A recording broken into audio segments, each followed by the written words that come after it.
चाहे पेपर कैसा भी आए, इन 25 टॉपिक से आपको सवाल देखने को मिलेगा ही मिलेगा।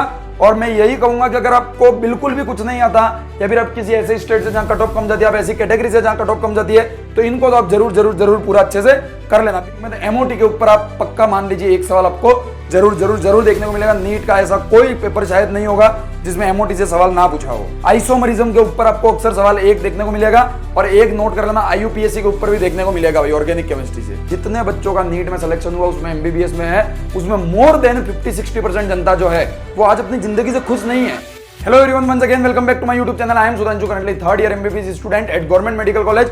एंड 2023 में मैंने नीट और जेई दोनों ही एग्जाम को बहुत बेहतरीन रैंक के साथ क्रैक किया है और अब से नीट के एग्जाम में मुश्किल से 2-4 दिनों का समय बचा है दोस्त। और हमारी ये जो फिजिक्स, केमिस्ट्री और बायोलॉजी की मोस्ट रिपीटेड पीवाईक्यू वाली जो सीरीज चल रही थी उसमें बायोलॉजी और फिजिक्स के बारे में हम वीडियो बना चुके हैं। फिजिक्स के 25 ऐसे टॉपिक जहां से क्वेश्चन पूछा जाता है हर साल बता चुका हूं मैं।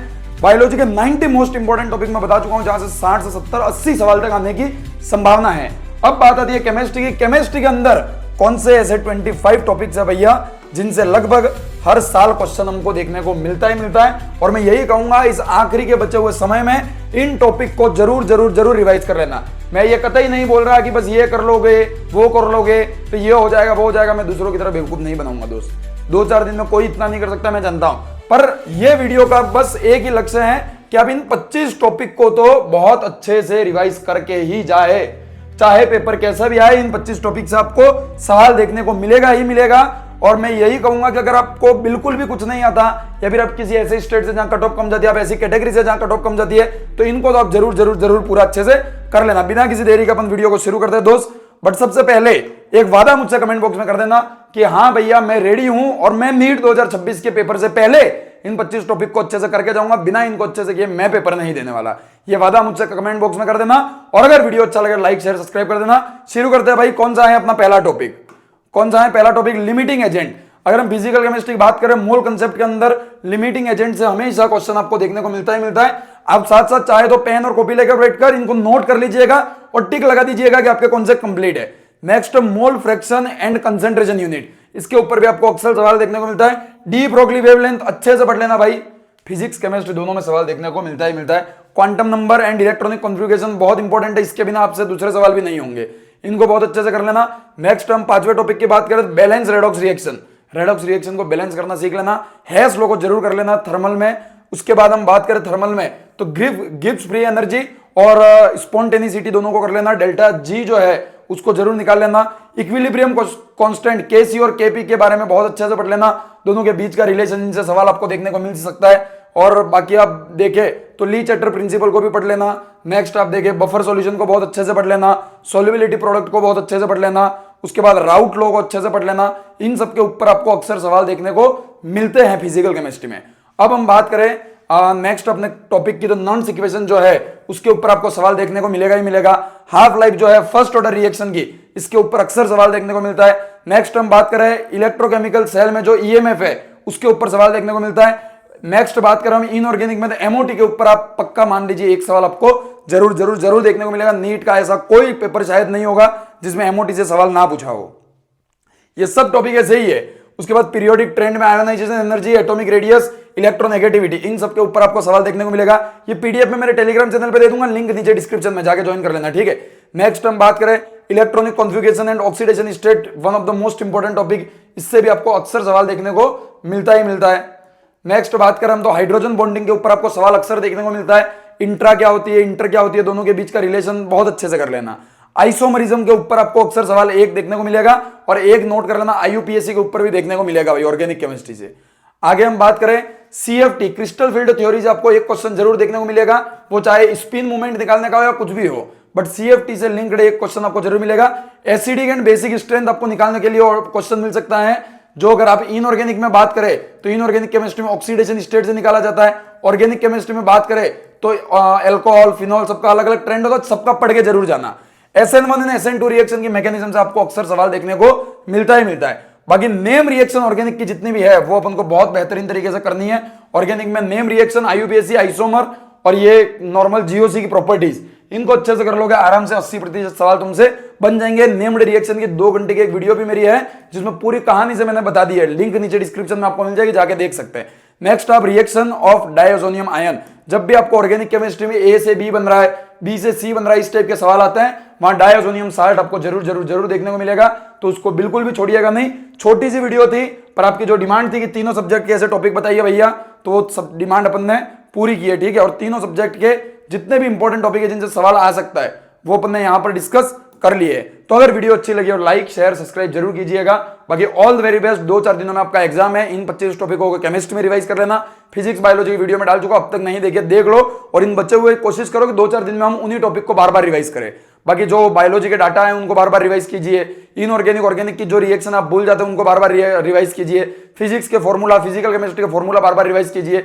इस तरीके से आपको मैनेज करना होगा अपना टाइम। बाकी आगे एक आध वीडियो अपन और लाएंगे इस नीट से पहले। बाकी ऑल द वेरी बेस्ट। बहुत अच्छा एग्जाम जाएगा, ज्यादा टेंशन नहीं लेनी है, बिल्कुल निश्चिंत रहकर उस एग्जाम के ऊपर फोकस करिए। जो होगा देखा जाएगा, अपना काम है कर्म करना। अपन ने पूरे 1 साल 2 साल 3 साल से जितना अपने से हो सकता था अपन ने अपना कर्म किया। अब फल देना भगवान की मर्जी पे है, जो फल आएगा हम एक्सेप्ट करेंगे। अगर वो फल देखने के बाद, अपना रिजल्ट देखने के बाद अगर अपन को ऐसा लगता है कि मैं इस रिजल्ट से खुश नहीं हूं, मेरे अंदर और पोटेंशियल है और अच्छा कर सकता हूं, अभी जितनी मेहनत मैं कर सकता हूं उतनी मैंने नहीं की है, या मैंने अपना 100% नहीं दिया, तो एक बार और प्रयास करके देखेंगे। उसके बाद भी अगर आपको ऐसा लगता है कि नहीं ये मेरे बस का नहीं है, या फिर आपको ऐसा लगता है कि बहुत कोशिश कर ली पर मेरा नहीं हो रहा है और मैं थक चुका हूं, अब मेरे में दम नहीं है इस एग्जाम के लिए प्रिपरेशन करने का, तो NEET is only just an exam जो डिसाइड करेगा कि आप डॉक्टर बनेंगे या नहीं। और इस दुनिया में, इस लाइफ में केवल एक प्रोफेशन डॉक्टर या फिर नीट निकालना ही ऐसा नहीं है कि आप वो निकालकर जीवन में एक्सट्रीमली सक्सेसफुल बन जाएंगे। और भी बहुत सारे ऑप्शन होते हैं। मैं पूरे साल भर आपको यही गाइड करता हूं कि आप मेहनत कीजिए मेहनत कीजिए मेहनत कीजिए। क्यों करता हूं? क्योंकि आपने एक बार इस ऑप्शन को चूज किया है कि मुझे नीट करना है, तो मेरा काम है आपको गाइड करना कि कैसे करना है। अब अंत समय में अगर 2 दिन पहले आप पूछेंगे कि ये कर लो फिजिक्स, ये बाकी कोई मतलब नहीं है। जितना पढ़ना था हम पढ़ चुके हैं। अब 2 दिन में कई लोग आपको बेवकूफ बनाने वाला आएंगे कि ये ऐसा कर लो वैसा कर लो, ये पेपर लीक कुछ नहीं होता है। शांति से अपने मेहनत किए, ईमानदारी से एग्जाम दीजिए। नहीं किए और चाहते हो मेहनत करना, एक अच्छा प्रयास देना, एक बेस्ट अटेम्प्ट देना, अपना 100% देना, 1 साल मिलकर प्रयास करिएगा। अगले साल, इस साल जैसे बच्चों को तैयारी करवाई वैसे उससे 10 गुना अच्छी कैपेसिटी के साथ हम अगले साल इस चैनल पर आपको तैयारी करवाएंगे, ठीक है। तो निश्चिंत रहिए, आप हिंदी मीडियम इंग्लिश मीडियम जिस भी मीडियम से हैं, बहुत बेहतरीन तरीके से तैयारी करवाई जाएगी। आप इस चैनल के साथ जुड़े रहना, मेरे साथ जुड़े रहना। बट अगर आपको ऐसा लग रहा है कि मैं अंदर से कर सकता हूं, प्रयास तभी करना, किसी के प्रेशर या फिर किसी के दबाव में आकर ये सब चीजें मत करना, ठीक है। क्योंकि हम लगातार सुसाइड के केस हम देखते जा रहे हैं जो इसी कारणों से हो रहे हैं, दबाव, प्रेशर, एंजाइटी। तो इन सब चीजों से दूर रहना। अपनी इच्छा है, अपने अंदर जुनून है कि हाँ मैं कर सकता हूं, तो करिए। नहीं है तो कोई बात नहीं, जीवन में और भी बहुत काम है, और भी चीजें कर कर खुश रहेंगे। आज मैं तुम्हें एक बहुत बड़ी बात इस प्लेटफॉर्म सोशल मीडिया से कहने जा रहा हूं, एक ऐसी रियलिटी का सामना करवाने जा रहा हूं जो तुम्हें कहीं नहीं, कोई नहीं कहेगा। यूट्यूब पर आकर सब बड़ी बड़ी बातें करेंगे, एमबीबीएस ऐसा, ये ऐसा वैसा।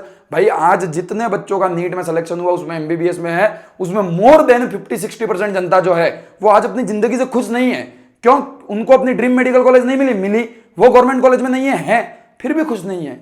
क्योंकि वो जीवन जो आप चाहते हो कि मैं शांति से जीऊं, और अगर आप ये सोच रहे हो कि मैं नीट क्रैक कर कर शांति से जीऊंगा, कॉलेज लाइफ के मजे करूंगा, ऐसा नहीं है भाई। पढ़ना यहां भी पड़ता है, मेहनत यहां भी करनी पड़ती है। और अगर तुम उस गलतफहमी में हो कि नीट क्रैक कर लिया अब तो मेरे पास पैसा ही पैसा होगा, मैं बहुत बड़ा डॉक्टर बन जाऊंगा, तो ऐसा नहीं है। यहां आओ, 5.5 साल एमबीबीएस करो, यहां आपको एग्जाम पास करने होंगे जो नीट से भी मुश्किल होंगे। मैं रियलिटी बता रहा हूं, नीट से भी मुश्किल होंगे। पर यहां बस एक ही फायदा होगा, आपको रोज नीट की तरह नहीं पढ़ना पड़ेगा, कोई कंपटीशन का प्रेशर नहीं रहेगा। एग्जाम यहां से भी मुश्किल होंगे, उनको पास कीजिए। और नीट यूजी से कई गुना ज्यादा टफ नीट पीजी का एग्जाम आप क्रैक कर अगर आप इंटरेस्ट के साथ अच्छे हॉस्पिटल में प्रैक्टिस करते हैं, तब जाके आप वो डॉक्टर बन पाएंगे जो आज आप सोचते हो, ठीक है। तो मैं यही कहूंगा, it is just an exam. अगर आपका सपना है वास्तव में ये सब चीजें करने का, तो करिए। कई लोगों का ऐसा होता है कि नीट क्रैक कर कुछ और करना चाहें, कोई टीचर बनना चाहता होगा, कोई आप में से साइंटिस्ट बनना चाहता होगा, कोई रिसर्च करना चाहता होगा, तो भी कीजिए। बट मैं यही कहूंगा, आप सब चीजें अपने इंटरेस्ट कीजिए, किसी के दबाव में नहीं कि बेड़ चाल में चलते जा रहे हैं अपन, ये कर रहा है तो मुझे भी करना है, ऐसा बिल्कुल मत करिएगा। आप अपने इंटरेस्ट के साथ कीजिए। आपको जुनून है कि मुझे करके दिखाना है, आपको जवाब देना है अपने रिश्तेदारों को, अपने दोस्तों को जो तुझे चिढ़ाते थे कि तुझसे नहीं हो पाएगा, या अपने माँ बाप का सपना पूरा करना है और वास्तव में तुम्हारे में जोश जुनून है, तो करिए। दबाव में आके कुछ मत करिएगा, बस मैं यही कहूंगा। बाकी all the very best, thank you very much. मिलेंगे नीट एग्जाम के पहले 1-2 बार और अपन, पर मैं यही कहूंगा अब चिल कीजिए। अब पढ़ने का जो समय था वो चला गया, बस जो इंपॉर्टेंट टॉपिक है इनको रिवाइज कीजिए, आपकी जो मिस्टेक्स है उनको रिवाइज कीजिए, ठीक है। Thank you very much, all the very best, bye bye.